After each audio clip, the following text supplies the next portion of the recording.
The broadcast is now starting. All attendees are in listen-only mode.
That's it. This is it. Yep, that's it. Now we've got it. Okay. Sorry about that. We've had a little issue with sound as these things happen. Right, now we'll get ourselves underway. Thank you everyone for coming along. I'll get James to read his presentation again at the end of tonight's presentation. It's good to be back with FP. I was going to talk a little bit about where I've been, what I've been doing, and offer some insights into some ideas around building a trading plan and having some ideas around the market. So, but first of all, of course, we have to do the disclaimers. This is my disclaimer, just as general information only. ASTA, Australian School of Technical Analysis, recommend you refer you to product disclosure statements, any financial products. And the most important part is at the bottom there, do your own research. And of course, FP Markets have their disclaimer, pretty much reads the same as mine. It's general advice, not to be taken as financial advice, but general information only. All right. So building a trading plan, what every trader should want, is a rule-based system. Over the years, I've been lucky enough in this industry. I was many years on the road teaching technical analysis, and got involved on the broking side. So I've seen that side of the industry, and including inside FP Markets here, and some other market players. And so we get to see how a lot of traders work, given the same instrument, but all these different ideas around. A lot of the work I've Personally, I've been in contact with a chap named Ivan Crestons, mentor me over some interesting price analysis ideas. I'm going to touch on those tonight and really put forward this idea about risk management and really building some rule-based outcome. So the difficulty, as they say, is traders are trying to pick the direction of a market, and I really want to put forward the idea that maybe we don't actually need to pick the direction per se, but we do need to look for telltale signs and work around those. So we'll get ourselves underway. Just a bit of background about myself for those that haven't logged in before. I hold the IFTA accreditation in technical analysis, the CFTE.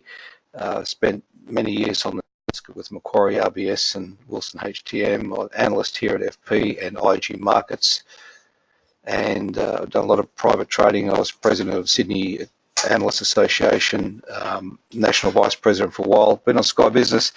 So currently, below the dotted line there, currently I'm a member of the Australian Professional Analysts Association. I write for Thomson Reuters, I do a little bit of work for FP here, and if you pick up your trading edge in the newsagents, you'll find my Commodities corner in there on each issue.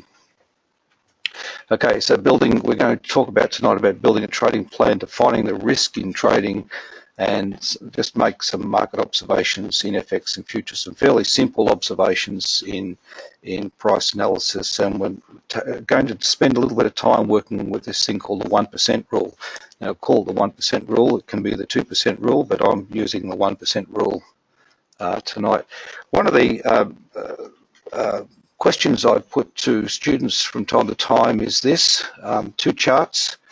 One of these is Bitcoin, and one is the S&P 500, and I just can't remember which one it is now.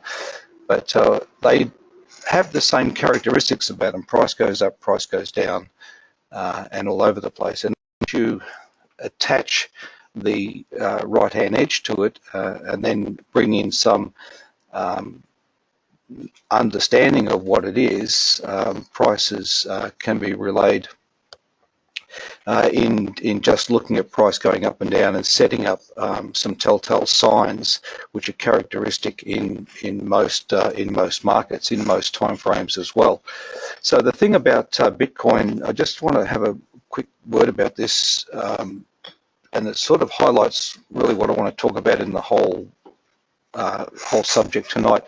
There's a thing called average true range, and average true range looks at the current bar range and measures it against the last close, and you come up with a formula of average true range. And these are the three scenarios in there.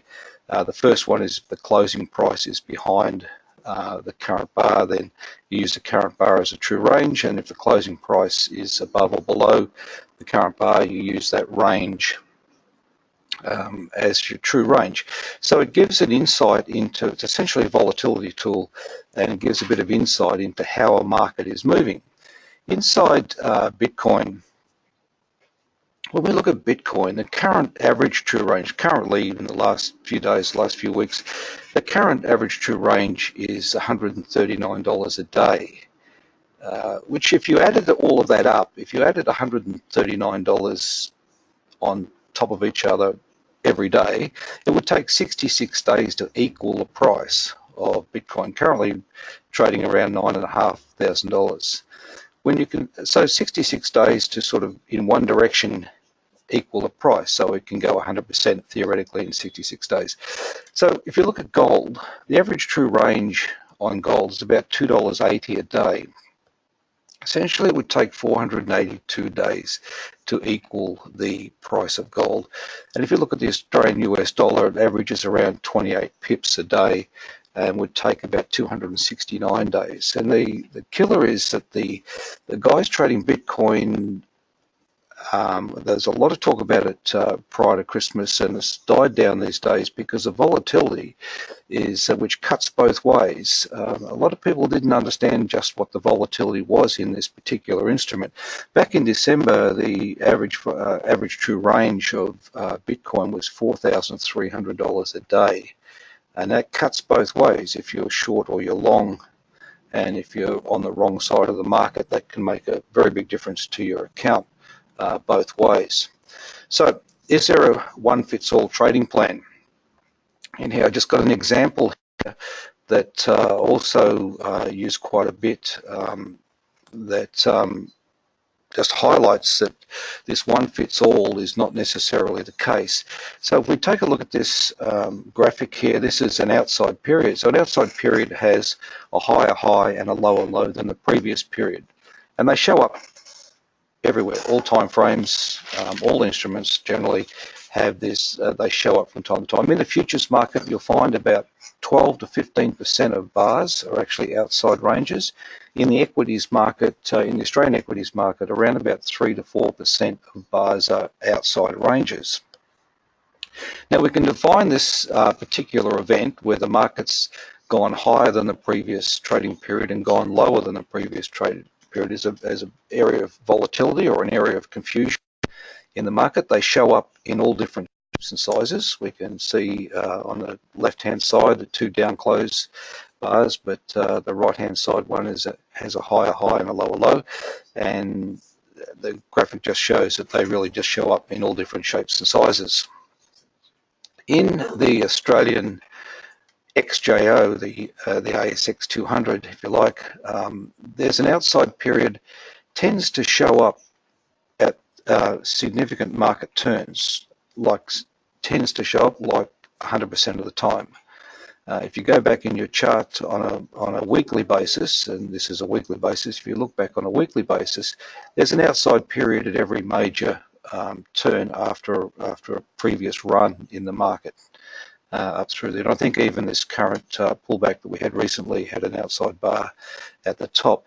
Now, when you talk about a trading plan, we're looking for events or something that we can put to the test to give us some understanding of the instrument and then ask ourselves, well, is that a feasible thing to do? And I'm going to go through some examples of this. So an outside bar, what I said here was simply if you sell the close of that week, if you notice it get to Friday and we've had an outside bar and we sell the close of that week in a futures contract, then over a period of 2 years there are actually 9 winners and 1 loss with a total profit of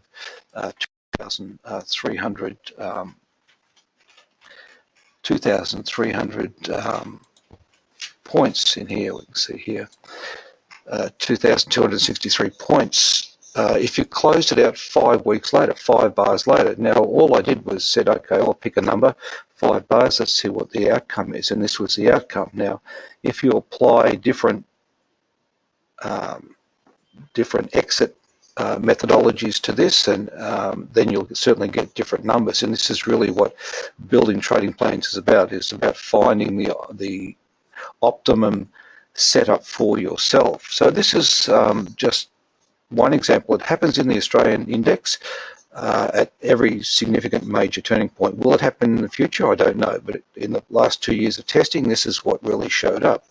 Now, if you apply the same methodology to the NASDAQ, exactly the same methodology, it also has outside bars at significant turning points in the market, except in this case there were 6 winners and 7 losses, and over a period of 2 years you would come out 29 points behind by closing it 4 weeks later, 4 bars later or 4 weeks later. Exactly the same methodology, but a different market and a different outcome. And so in simplistic way, this kind of highlights the fact that if you're looking at a market, whether it's the FX market, Australian Aussie dollar or euro or the pound US dollar, whatever it is, then you really need to do some intimate work inside that instrument to find out whether that strategy you've got or that you'd like to use, whether that strategy actually works or not in that particular instrument. Because a lot of people come forward with trading plans and say, oh, you know, I just do this, or I buy the break, or I sell the break, or whatever it does. Well, you really want to kind of work out whether it works or not. So part of Ivan's work, Ivan did a fairly comprehensive study around this outside period. As I said, you'll find about 12 to 15% of them inside futures markets, and around about 3 to 4% inside equities markets. And what Ivan's pointed out here, that an outside period here, just down in here, really within 3 periods marks the turning point about around about 92% of the time. So it's a highly probable outcome, and so a strategy can be built around that idea. And then an outside period marks a major turning point here within 1 period, around about 63% of the time. So it's an identifiable event in the market. Strategies can be built around that type of event.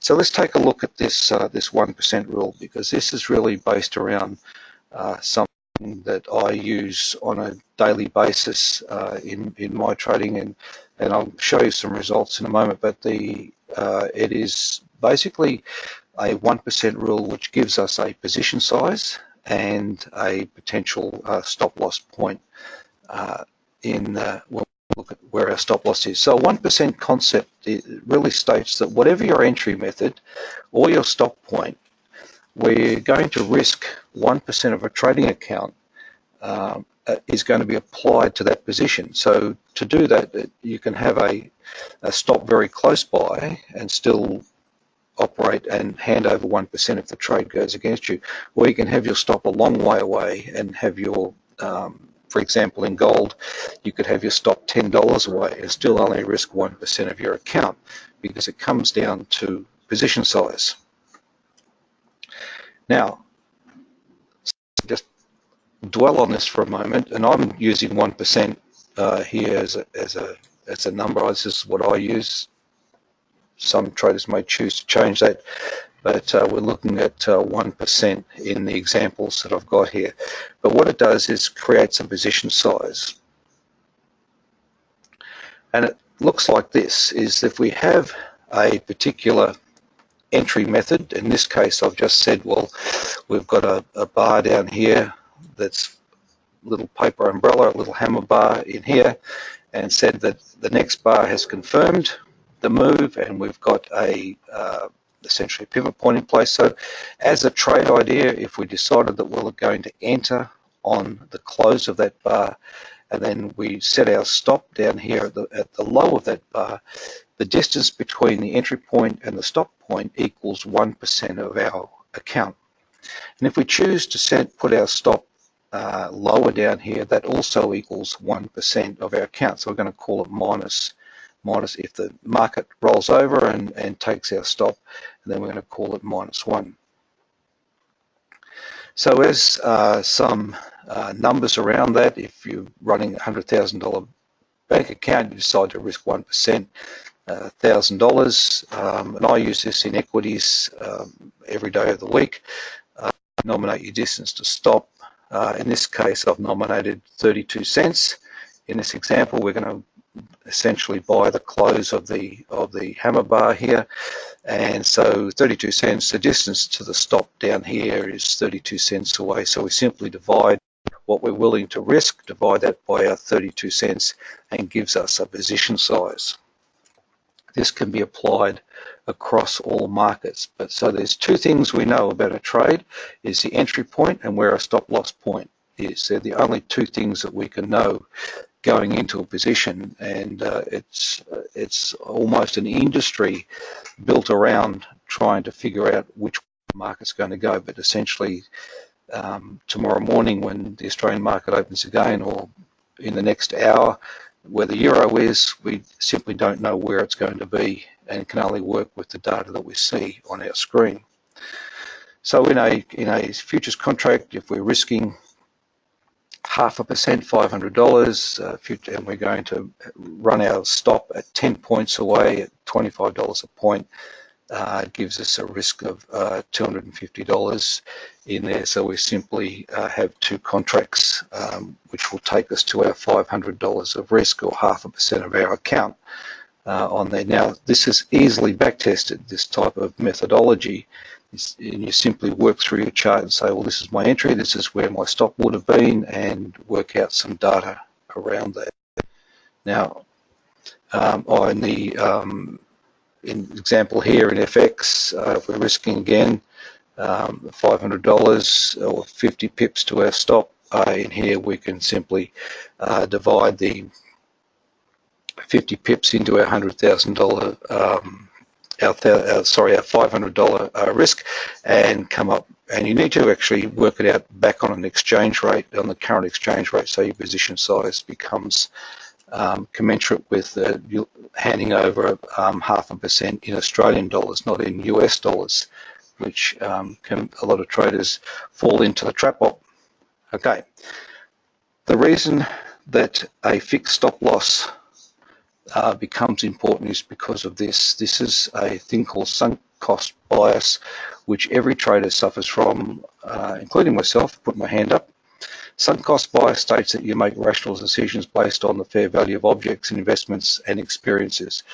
And there's a lot of research around this, but the truth is your decisions are tainted by the emotional investments you accumulate, and the more you invest in something, the harder it becomes to abandon it.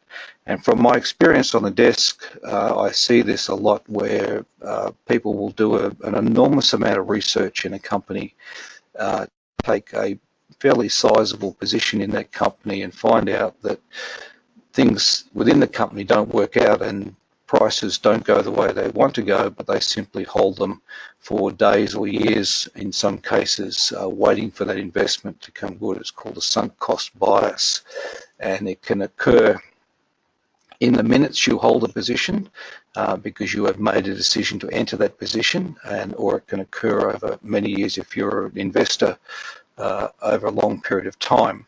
So the sunk cost bias is, in this example here, the investor buys $1,000 worth of company exit stock in January. In December, it has dropped to $100, even though the overall market and similar stocks have risen in value over the year.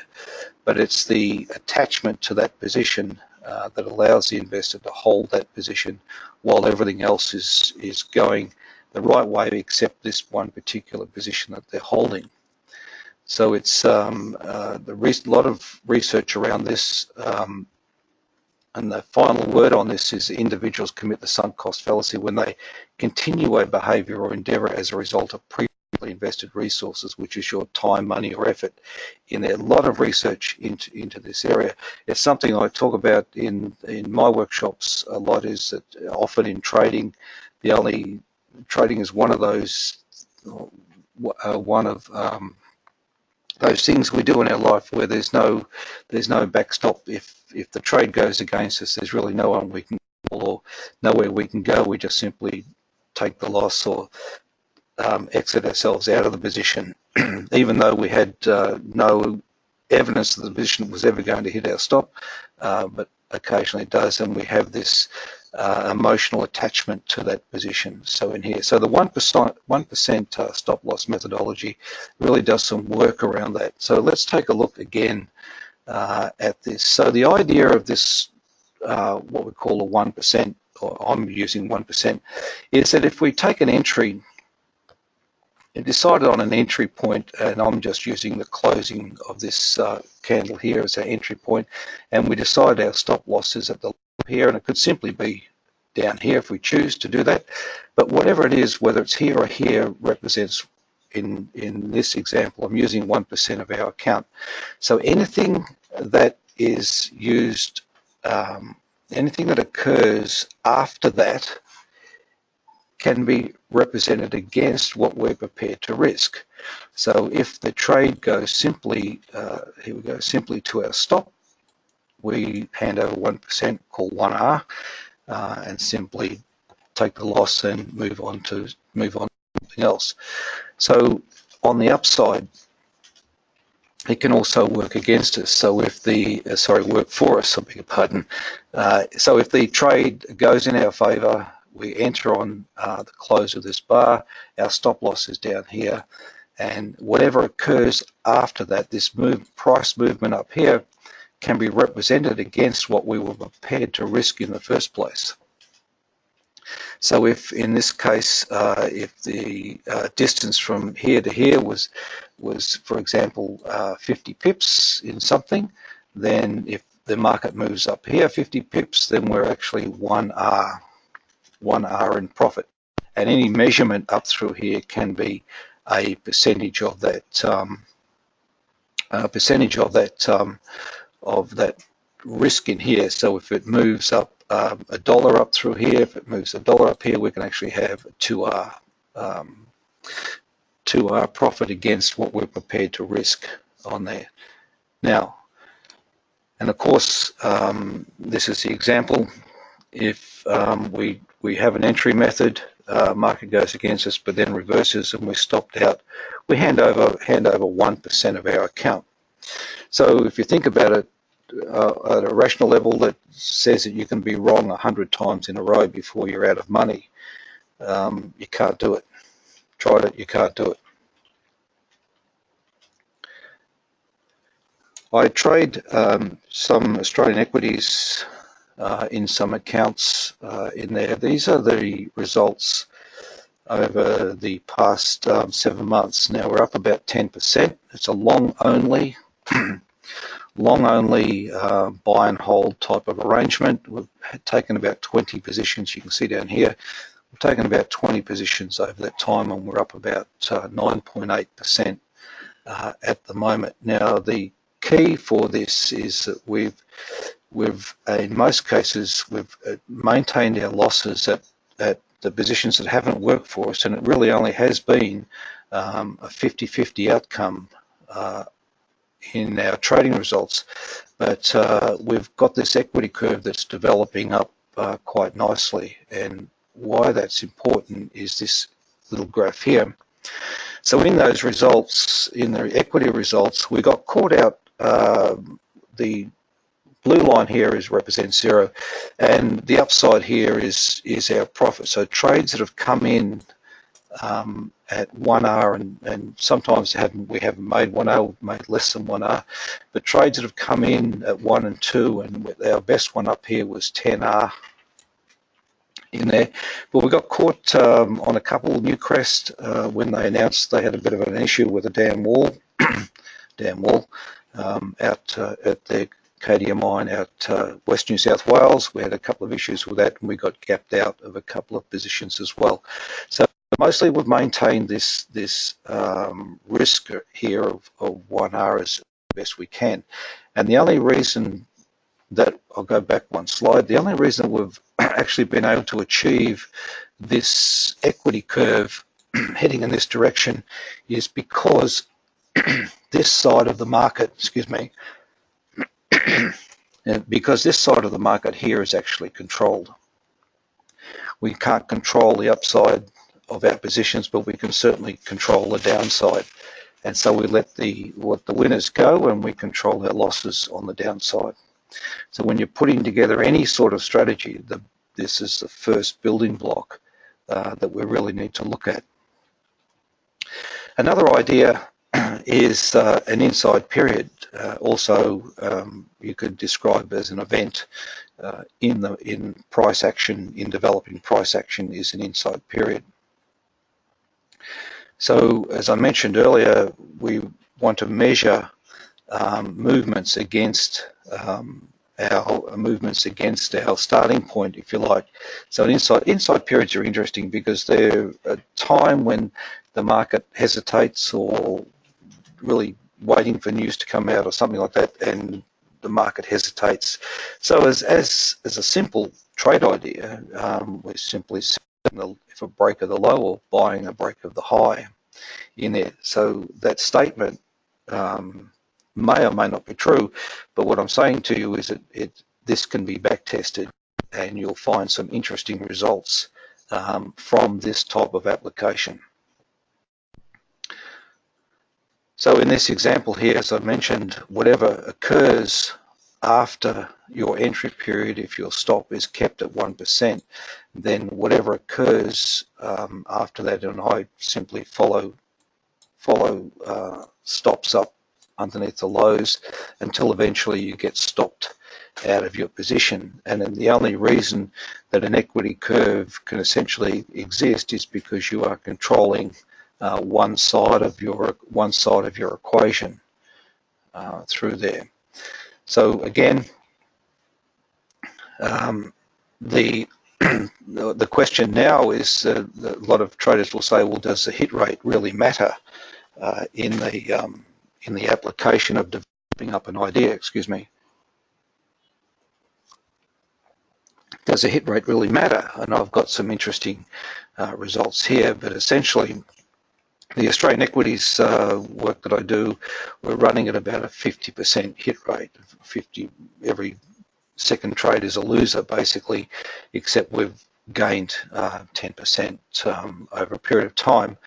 And so if we take a view that we understand where our entry point is and understand where our stop is, then we can build a strategy around that and work out whether the hit really matters or not. And one of the strategies that I do use is simply this, moving the stop up underneath each bar. Now, this can be a short-term strategy, can be a long-term strategy. It's just an idea that you can test.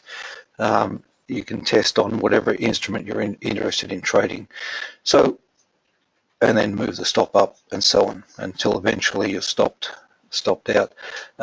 One method that I'm currently working with is a simple stop and reverse. So if you're stopped out of a long position, you simply enter the market short at this point here, and you may get stopped out again of that short and so on.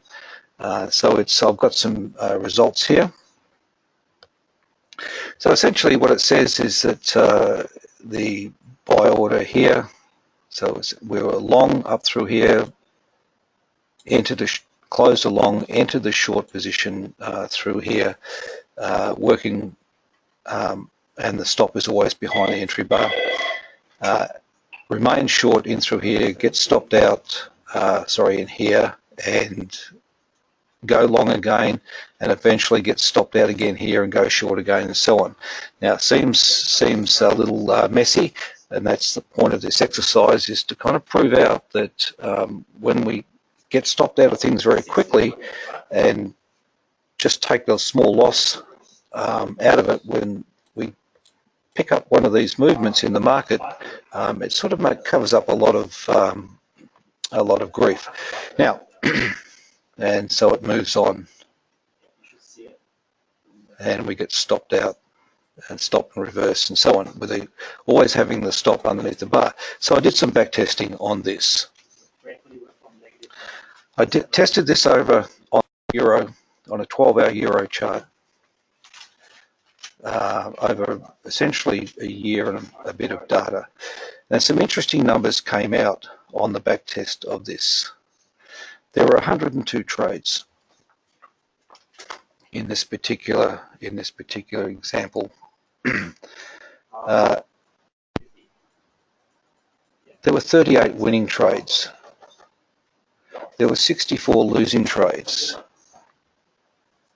So it really had a far less than 50-50 win-loss ratio on there. And essentially the equity curve ended up like this in there. So, and of course I'm thinking, well, the back testing's been done on this, and this is the equity curve. There's some interesting things to notice about the equity curve. One is that there's some significant drawdowns from time to time. So if you're putting a trading plan together and you've decided you're going to implement that in the market, you already have the understanding of what that instrument is capable of doing. So in this case, the drawdown here quite significant, and before the strategy sort of kicked in again, and off we go. Then of course this period here where we have this long wait in there, and then this for characteristic of the market changes, and we get ourselves underway again with our equity curve, and again here. So of course I'm thinking this is pretty good, so I've implemented this here, believing this equity curve was going to continue, and we're finding out that the strategy is actually in drawdown now. Now, that's the proof to me is that the strategy is quite valid, because I have the long-term equity curve to prove that.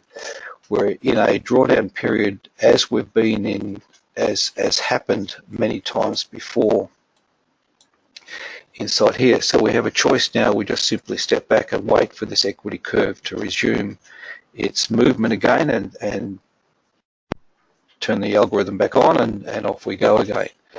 But it's the important thing about building a trading plan, or building some trading rules, and producing this type of back-tested equity curve that will give you an understanding of what you're actually getting involved with. And the guys in Bitcoin, I can guarantee you, did none of that when they thought they were making money on the way up, and then found out as the thing rolled over in a highly volatile situation, it came down very, very quickly.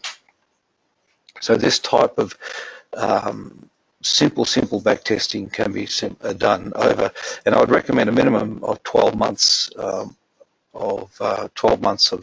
bars to prove something out. So the thing that I've noticed in trading desks everywhere I've been is that often, particularly in leverage products, leverage is probably one of the biggest killers of trading accounts is over leverage. And it's this is where the 1% rule comes in, is it really brings the leverage idea down into sharp focus about what you're leveraging into the market by taking a 1%, and I'm sort of saying 1%, and then applying that, doing some simple testing, and seeing if that idea actually works to create a positive equity curve. So often retail traders, and you and I are, well, I am anyway, a retail trader. It's often not from a lack of knowledge. It is really, truly a lot of examples of over leverage in the marketplace, because leverage cuts both ways. It can work really, really well for you, or it can work significantly against you in your trading career. So trading plan of some sort, we need to define the entry and the exit. We need to define the entry and the exit point, back tested over 12 months at least, and understanding the statistics of that method, understanding how many times it pays off and how many times it doesn't. When you go back in that example I had before, there were 37 wins, 64 losses in there, and it highlights that taking the loss is part of the strategy itself, not something there working against you. It's just part of the strategy that you've decided to implement. So where to start with this? I've just got some simple ideas here. One thing that I've been technical analyst for nearly 20 odd years. And one thing that even after all of those years, Ivan taught me some ideas, or taught me to be quite strict about defining what we want, defining how we're going to approach the market. So some market footprints along the way. This is one of this hammer bar. So we build some strict trade rules around something or an observation. So the hammer bar here, or paper umbrella, if you're into candles, candle methodology, must close in the top 1/3. Must be up. The body must be up in 1/3 of the range of the overall range. And a simple backtest idea is to place a buy at the high of that bar and a stop loss at the bottom, and see how it works out. Do some backtesting on that, and see if that strategy actually works. And I've got some figures here that that prove to me that it's worth pursuing. And this you only need to go back over 2 or 3 or 4 weeks data and find out if it is worth pursuing. If it produces some interesting results, then you go back and back test it over a long period of time. Have your thorough understanding of that instrument that you're working with. An outside period, as we mentioned earlier, is another one. These often markers in broader charts show up in all time frames, and I mentioned again in futures markets they really show up 12 to 15% of the time. That's like 15 bars in 100 on a chart in the worst case scenario. So they are time when the market highly volatile, these outside periods, and they can be used as a marker to trade if the market breaks higher or the market breaks lower. But more importantly, they identify a starting point where you can build a trading rule or trading plan around. We mentioned the inside period earlier, also a marker in the chart. You can identify that because often when you look at charts, they're just this jumble of candles going up and down in there, but we need to untangle and start to look into the detail of each single bar in there. That people have charts with 2 years of data on and lines all over the place, and if they just come down and have a look at the right hand edge, they'll see some interesting outcomes. Another one that takes a little bit of time to develop. A lot of people use pivot points as a trading method, and the definition or correct definition of a pivot point is a market that makes, in this case, a reversal, but the market makes a low down here, and it must be a lower low, of course, in the previous bar, and we don't have any bars within 3 bars. Nothing breaks that low. Nothing comes down below that low. And within 3 bars, we must get a close here above the high of this bar. It's very defining. That simple observation or that simple rule can be back tested in the instrument you're using, whether it's FX or equities, can be tested in the fine. I certainly found in a lot of cases very, very sobering.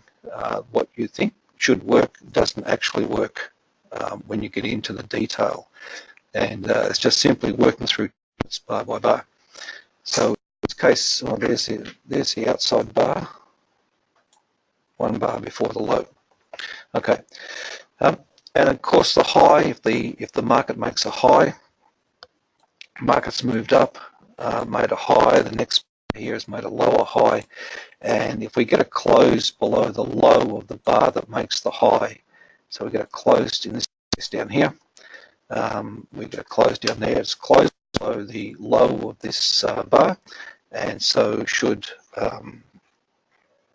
it's back testable, and the results can be worth correlating and building an equity curve around that if you place your entry level in here once this is complete, and your stop loss at the back of the high of the bar, or your stop loss on your entry bar, whatever it needs to be, but simply write down the statistical results out of that, and it'll give you some confidence in what you're doing going forward.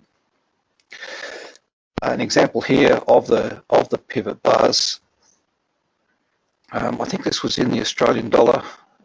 Simply, I've got an arrow where a pivot was completed in here. So down in here, this bar down through here has completed the pivot, and the low again came in. This bar here completed the pivot, and market moved up, and so on. So the bar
Yeah, there we go. Okay. Okay, sorry, we've got our audio back. Okay, that's interesting. Love technology. Okay. Okay, so as I was saying in this example here, with simple pivot point outcome now. So there's only 50 bars, 60 bars on the chart here, and I simply wrote down the direction, sell it short, buy it long, sell it short, buy it long, the entry and exit points, and the outcome in there made 124 pips, lost 200 pips, made 5 pips, made 7, lost 7, made 6, and so on. And we end up here with a result at the bottom in there that turned out to be negative. So the strategy needs a little bit more work before we can say, well, that's a definable strategy. So in this chart, in this time period, in this short example, this actually hasn't worked on there. So it's before we throw any money at it. Now we look at it and say, well, this would be great. We could trade this up here, trade this down here, and we could trade this up here. So clearly, this pivot point observation, there's been a number of stops and a number of so we can look at the stop loss strategy. We can look at number of things, wait for an extra bar confirmation, that type of thing, before we risk any money in it. But we need to understand what we're dealing with before we throw our account at something. So we define, when we put it together in here, we define an entry and exit method. You define a basic rule around that. You back test it over 12 months at least. You understand the statistics of that method in there, which is your hit rate, your wins and losses type of thing, and your payoff details around that. Now, that's really, I have not much more to add than that. I'm going to just bring in some charts at the moment, take a look at some Australian equities. Here's some interesting things going on in the Australian market. So around some ideas we've just talked about here. So if there's any quick questions, I might just take them now. If there's any questions here, I'll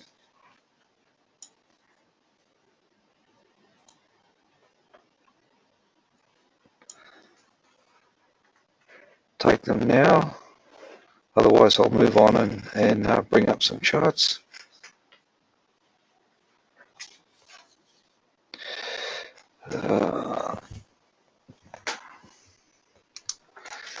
Okay, CSL, yeah, we'll take a look at CSL. ORG and OZL are in uptrends and long calls. It's nice. Bought them out of the money, now they're in the money. That's nice. What is good software for backtesting strategy? Anything FP markets offer, MT4, MT5 has a backtester in there. I would encourage you to do it by hand. Sounds lame, but I would certainly encourage you to print the charts out, as I had to do, and get a ruler and a pencil and start writing down drawing some lines on your charts. You'll get some interesting insights into the instrument you're looking at. Right, so ascending triangle breaks both at $10. That's nice too. All right, so scramble sound, can't understand. Is there still a sound issue, James? No, it doesn't seem to be. Okay.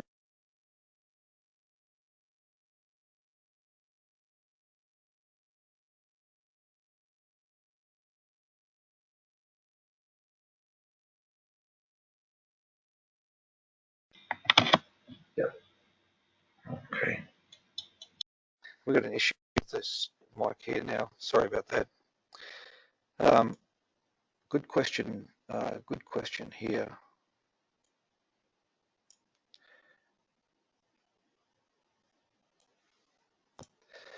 How do you interpret the flow of buys and sells during real-time price action as the candle is forming? This is probably the greatest downfall of day traders there is? It's a fabulous question, because it's part of this. Let me go right back in my slides here.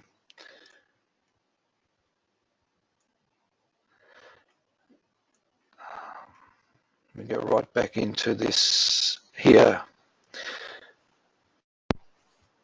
this thing here. Sorry, right there. One of the easiest things to do if you're working the markets intraday is to get caught up into the emotional flow of the market. As you watch markets open, particularly equities market in Australia, you get this flurry of action in the first 10 minutes, and then things settle down. And then as you come into the close, you'll get a flurry of action into the close of the market. It's very, very easy to get caught up in both of those outcomes. That is simply like emotional trading around there. This sunk cost bias states that if the costs outweigh the benefits, the extra costs incurred in inconvenience, time of money are held in a different mental account in here. And it's this thing around we accumulate this belief about something if we created all this extra work and extra costs into something that we've put a lot of work into. So the issue with trading on live bars, and I'll get a chart up now. Bear with me. I'll get a chart up here.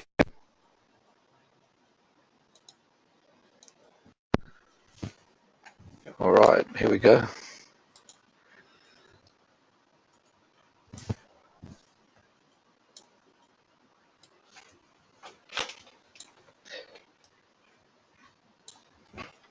Okay, so watching bars here at the right-hand edge as they develop is simply an emotional trap. It really is. It's really deciding. In this example here, this what's Oceana Gold here. This bar has closed above these highs in here after this, and we've got a low just here. So there's a pivot point in place here. It would be interesting to go back in this chart and work out how many times this type of congestive pivot point actually pays off, and where the potential resistance points can be. One of the first things I do when I analyze a chart, or if someone asks me about a chart, is I simply look at the weekly chart. And I've got the weekly chart here on the right hand side. Simply look at the weekly chart and say, well, is there anything interesting in this that would make me look here in the right hand side? So the weekly chart is where the real money flows.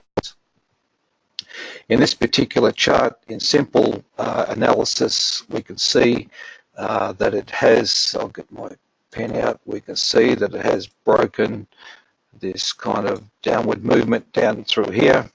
We've had a fairly solid base. We've got a exact double bottom between two candles down the bottom here. We've had a breakout now outside this trend line, and we've potentially formed a higher low in here. Now it needs to break. From a pure trend point of view, it really needs to get back over this level here to confirm the trend is underway. But in a pure price action, it's got some of the characteristics that might set up a base and potential new trend out through here. So in the weekly chart, we've had an inside bar last week, and we've now broken above that inside bar, trading to the high side, and there have been strong closes on each week. And we can see in the daily chart here, we have a number of strong closes in the daily chart as well. Now the stock's not that heavily traded. The volume is only 285,000 today. When you look at so getting back to your question around interpreting real-time price action, I would encourage you to sort of step back from that a little bit, change your time frame, take a look at something a little different, because it is easy to get caught up in the emotion of something if a market is opening with a bit of volatility, and or the market comes through with a bit of volatility. Okay, how are you dealing with the current Australian trading environment with, on one hand, a budget news, Trump re-emerging around it? By the way, audio keeps fading. Yep, sorry about that. Okay. I tend not to, I take the view that things are factored into the market. The difficulty with the Australian market at the moment, if you look at the index itself, the XO, we've had this terrific run out of these lows in here, inside bar down here at the low, two hammer candles right next to each other, and they've had this terrific run out through there, and the weekly chart shows the same thing. Now, of course, there's going to be a little bit of resistance up through here, but the Australian market needs the financials and the resources to run together to really create this this type of movement. When you look at Commonwealth Bank was down $2 today. In here, it should have really dragged the index down itself. And we can see in the daily chart, it really wants to be up here at these sort of levels. So we've had look out there yesterday, another look out there today, but haven't really broken through that level. I tend to, in answer to your question, I would tend to look at everything individually rather than as a whole in there. We saw that the Commonwealth Bank was down today. The banks are doing it a bit tough at the moment, not only because of issues in the news, but also their own growth trajectories are starting to stumble a little bit. Westpac and CBA had a good result the other day, but when you look at the charts of ANZ and the banks, or in this case ANZ, clearly the market's moving downhill. Made a new low just a couple of weeks ago, down through here, and it's moving up against this downward movement in there. So I don't know that any evidence, if you're a trend accumulator, trend trader, I don't know there's any evidence in here that you'd want to be involved with this just yet. Down into another time frame, the daily chart here, there's our hammer bar at the bottom, hammer bar down here, and the market's moved up out of that. There's another hammer bar caught up in the price action on the way. Now I've got an inside bar on ANZ today in here, so a break of this either side will be quite interesting. So getting back to your question, I don't tend, you can if you want to, but I don't tend to take any notice of the day-to-day news so much. It is interesting that in the lead up to the budget, a lot of the resource stocks, for other reasons, I believe, stronger commodity prices.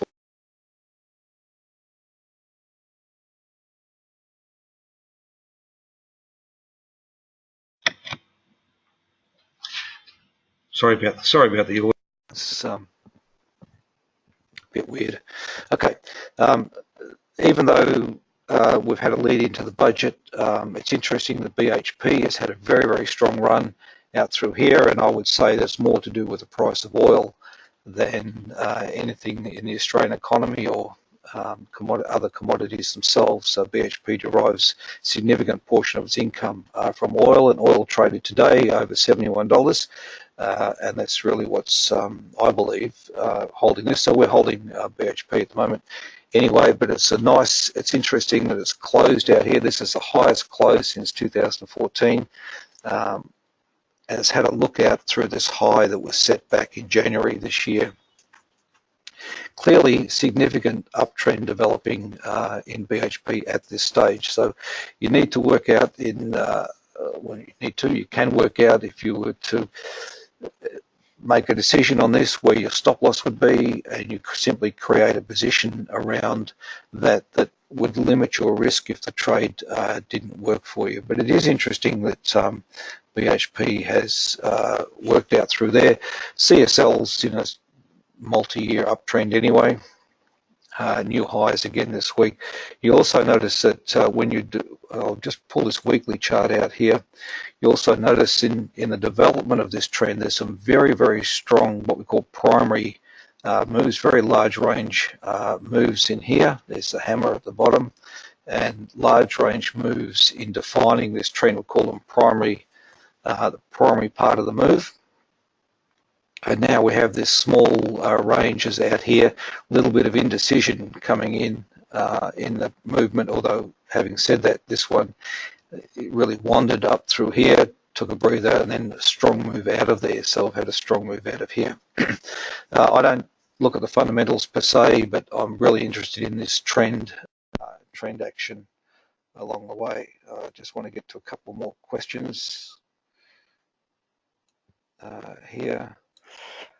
How are you? Okay.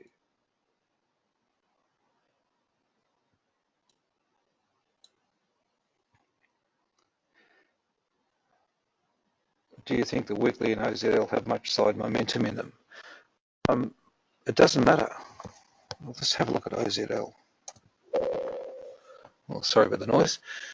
It doesn't matter. This is the weekly chart of OZL.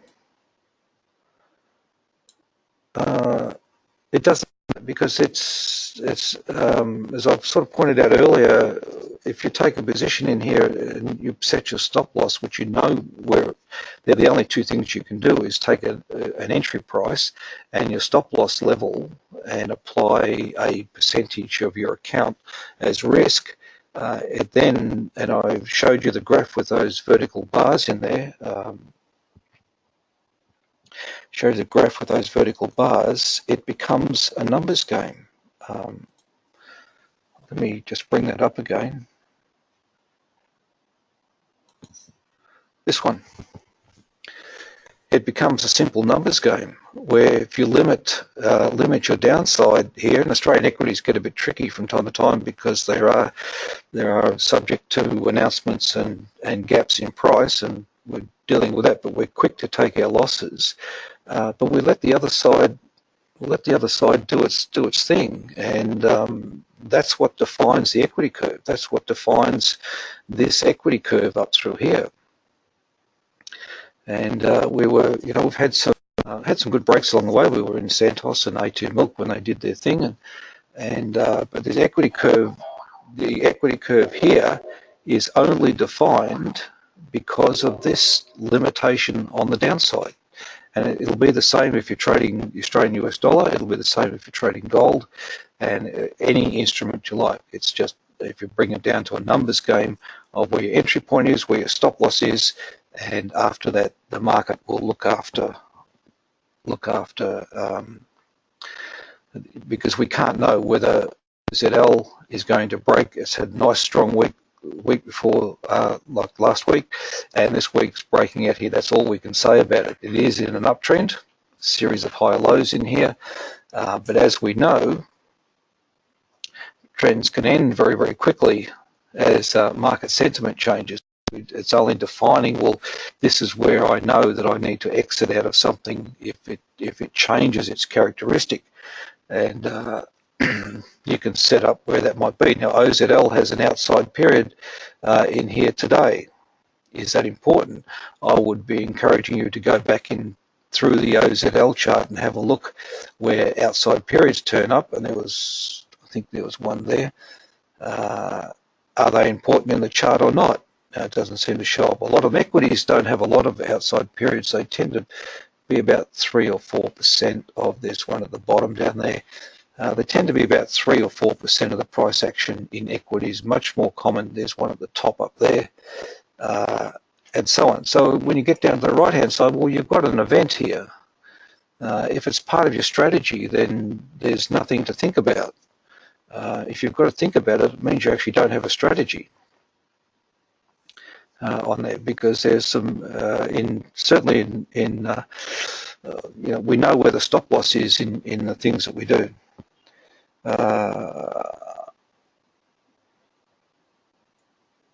What's the new world? Yeah, that's funny. Okay.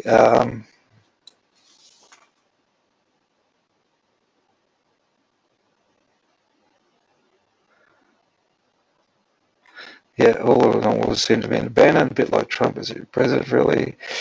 Yeah, maybe it's, I don't know if $1 million is small time. As a competitive trader, I'm so confused. My rule book's out the window. Help, what's the New World Order? The New World Order is the old world order. It's based on trend and markets. When you look at the characteristics of markets, you can look at charts that have, today's chart, you can go back 20 years and have a look and you'll find them very, very similar. Gaps in prices and movements around the place. It really comes down to, have you got a strategy in there, and has that strategy been tested? OGC price follows the gold price. It must make its chart completely random.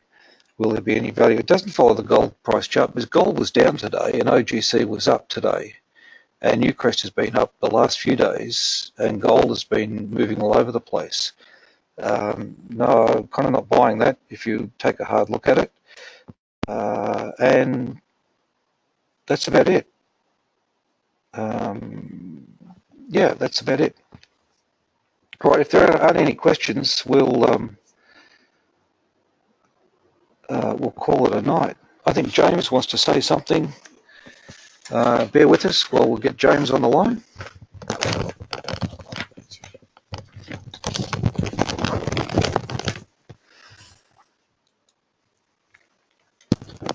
Hi everyone. Thanks again for coming along to today's webinar. I hope it's giving you some valuable insights into trading. I think we can all agree it's good to get Gary here again, and we can definitely walk away from the webinar knowing more than what we knew coming in. If you've got any questions at all off the back of this, feel free to get in touch with either myself, or my email address is j.hackney, which is HACKNEY, at fpmarkets.com.au. Be happy to go through any questions, or give us a call on the work line, which is 02 8252 6800. We will be running a promotion off the back of this webinar. If you're looking to open an equity CFD trading account, we can set the first month to no minimum trade value. So it's just running a 10 basis point scheme. Or if you're looking to start trading FX, indexes, Bitcoin, we'll offer a 20% funding bonus on opening the account.